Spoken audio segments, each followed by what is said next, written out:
दोस्तों आज की वीडियो में हम बात करेंगे कि खिचड़ी यानी कि मकर संक्रांति के दिन हमें किन चीज़ों का दान ज़रूर करना चाहिए और किन किन चीज़ों का दान हमें भूल के भी नहीं करना चाहिए। स्नान किस प्रकार से हमें करना चाहिए, जैसे कि मकर संक्रांति के दिन पवित्र नदियों में स्नान करने का किया जाता है जो कि बहुत ही शुभ होता है, लेकिन सारे लोग जो है वो पवित्र नदियों में नहीं जा सकते हैं स्नान करने। तो ऐसे में किस तरह से हमें स्नान करना चाहिए। 14 चीज़ों का दान करते समय हमें भूल के भी इन चीज़ों का दान नहीं करना चाहिए। और क्या कुछ करना चाहिए खिचड़ी के दिन यानी कि मकर संक्रांति के दिन। अगर हम 14 चीज़ों का दान नहीं कर पाते हैं तो फिर कौन कौन से चीज़ों का ज़रूर से ज़रूर हमें दान कर देना चाहिए। पुण्यकाल का समय कब से लेकर कब तक रहेगा, महापुण्यकाल का समय कब से लेकर कब तक रहेगा। तो चलिए दोस्तों वीडियो को शुरू करते हैं और देख लेते हैं सारी जानकारी को। दोस्तों मकर संक्रांति का त्यौहार हमारे हिंदू धर्म में बहुत ही खास महत्व रखता है। जब सूर्य भगवान एक राशि से दूसरे राशि में प्रवेश करते हैं। दोस्तों हम सभी को पता है कि पूरे साल भर में सूर्य भगवान जो है 12 राशियों में गोचर करते हैं, 12 राशियों में भ्रमण करते हैं, घूमते हैं।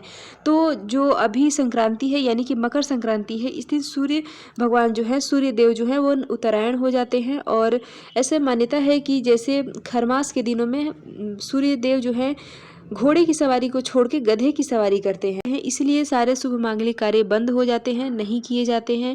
और इसके बाद जो है जैसे खरमास समाप्त होता है यानी कि मकर संक्रांति के दिन गधे को छोड़कर और पुनः घोड़े की सवारी करते हैं। और उसके बाद से सारे शुभ मांगलिक कार्य, पूजा पाठ, शादी विवाह इत्यादि जो भी शुभ मांगलिक कार्य हैं वो भी शुरू हो जाते हैं हिंदू धर्म में। तो देखिए दोस्तों साल 2025 की खिचड़ी यानी कि मकर संक्रांति का त्यौहार जो है वो आप सभी को पता ही है कि 14 जनवरी को मनाया जाएगा। 14 जनवरी 2025 दिन होगा मंगलवार। ठीक है, अब इस दिन हमें क्या कुछ करना है सुबह में।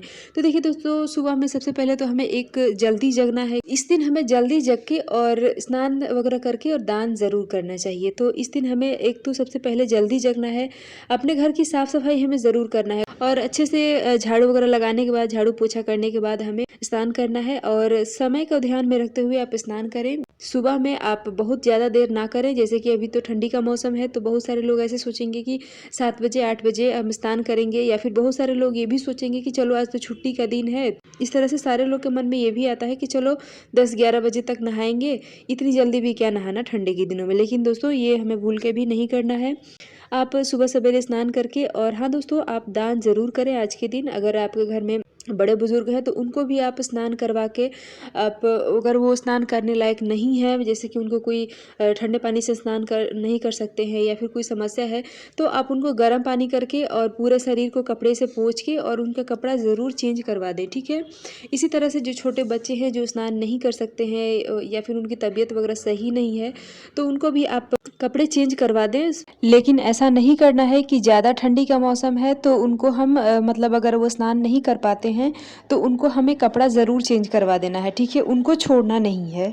और घर के जो भी बड़े बुजुर्ग हैं उनको भी हमें दान ज़रूर करने के लिए देना चाहिए और कहना चाहिए। चला इसके बाद देखिए दोस्तों सारे लोग जो स्नान करेंगे, जैसे कि पवित्र नदियों में गंगा, यमुना, कावेरी, नर्मदा इत्यादि जो नदियाँ होती हैं उनमें बहुत सारे लोगों को जाने का अवसर नहीं मिल पाता है। तो ऐसे सिचुएशन में क्या करना चाहिए कि घर में, आप सभी को पता ही है कि घर में ठंडे पानी में गंगा जल डालें और उसके साथ काला तिल डालें और उसके बाद स्नान कर लें तो आपका भी गंगा स्नान माना जाएगा। ठीक है, स्नान के तुरंत बाद हमें दान जरूर करना है। दान करने के बाद ही हमें पूजा पाठ या फिर अन्य कोई चीज़ों को हमें छूना चाहिए।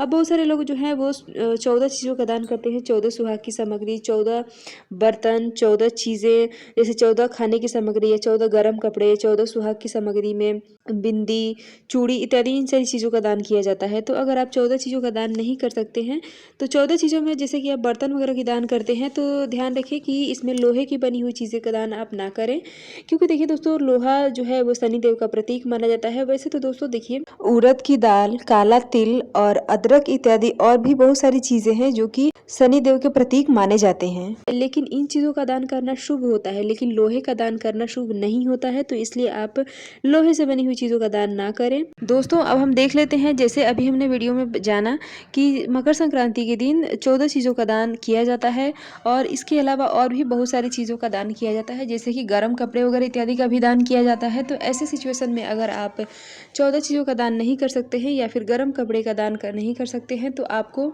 इन चीज़ों का ज़रूर दान करना है। वो क्या क्या चीज़ें हैं इसको भी हम देख लेते हैं। तो वो चीज़ें हैं कच्चा चावल, यानी कि जो बॉइल्ड राइस होता है, वो किसी भी तरह के दान के करते समय हमें उस चावल का प्रयोग, यानी कि बॉइल्ड राइस का प्रयोग हमें नहीं करना है। हमें कच्चे चावल का प्रयोग करना चाहिए दान करते समय। कच्चा चावल जिसको कि अरवा चावल भी कहा जाता है, तो आप कच्चा चावल का दान करें। साथ में लेंगे उड़द की दाल। अब दोस्तों देखिए, यहाँ पे उड़द का दाल ही दान किया जाता है खिचड़ी के दिन, ठीक है। हमें चाहिए अदरक, हल्दी का 1 पैकेट, नमक का 1 पैकेट, इसके अलावा हमें चाहिए तिल के लड्डू या फिर तिल, और इसके बाद जो है हमें लाई जो होता है उसका भी दान किया जाता है। तो इन सब चीज़ों का आपको दान करना है, मतलब ज़रूर दान करना है अगर आप 14 चीज़ों का दान नहीं कर सकते हैं तो। अब दोस्तों देखिए, उड़द का दाल अगर आप किसी कारणवश नहीं खरीद पाए हैं, नहीं है आपके पास, तो आप जो है मसूर की दाल को छोड़ के बाकी किसी भी दाल का दान कर सकते हैं, चाहे वो अरहर का दाल हो, चने का दाल हो या फिर मूंग का दाल हो, ठीक है। लेकिन आपको मसूर के दाल का जो है उसको दान भूल के भी हमें नहीं करना है। आप कोशिश करें कि उड़द का दाल का ही दान करें, ठीक है। अब दोस्तों हम देख लेते हैं कि पुण्यकाल का समय कब से लेकर कब तक रहेगा। तो देखिए, पुण्यकाल का समय रहेगा सुबह में 9:03 से लेकर शाम के समय 5:46 तक, और महापुण्यकाल का समय रहेगा सुबह में 9:03 से लेकर सुबह में 10:48 तक, ठीक है।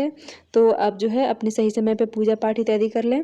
और दोस्तों देखिए, आज के दिन भगवान को, यानी कि हमारे घर के जो देवता हैं, उनको खिचड़ी भी चढ़ाया जाता है। तो आप देख लीजिए आपके घर में किस तरह से नियम है, यानी कि कच्ची सामग्री का भोग लगाया जाता है या फिर खिचड़ी बना के, क्योंकि हर जगह का अलग अलग थोड़ा सा नियम होता है। कहीं कहीं पे कच्ची सामग्री का भोग सुबह में लगा के और शाम के समय उसे खिचड़ी बना के और दोबारा से भोग लगाया जाता है, और कहीं कहीं पे सुबह में ही खिचड़ी बना के और भोग लगाया जाता है, ठीक है।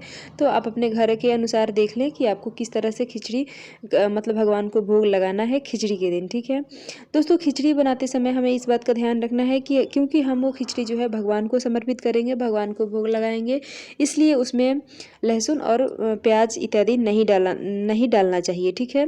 अगर आपको खाना है तो आप अलग से उसमें तड़का लगा लें, यानी कि भगवान को चढ़ाने के बाद अलग से उसमें तड़का लगा के और फिर आप खा सकते हैं, लेकिन भगवान को जो चढ़ाना है उसमें लहसुन और प्याज ना डालें। तो दोस्तों, आशा करती हूँ कि ये खिचड़ी के दिन हमें क्या करना चाहिए, क्या नहीं करना चाहिए, इसकी जानकारी आपको अच्छी लगी होगी। वीडियो पसंद आया हो तो एक लाइक ज़रूर करें, और इसी तरह की जानकारी आपको मिलती रहे इसके लिए आप हमारे चैनल को सब्सक्राइब कर बेल आइकन ज़रूर प्रेस कर दें। मिलती हूँ इसी तरह से एक और नए वीडियो के साथ, तब तक के लिए बाय।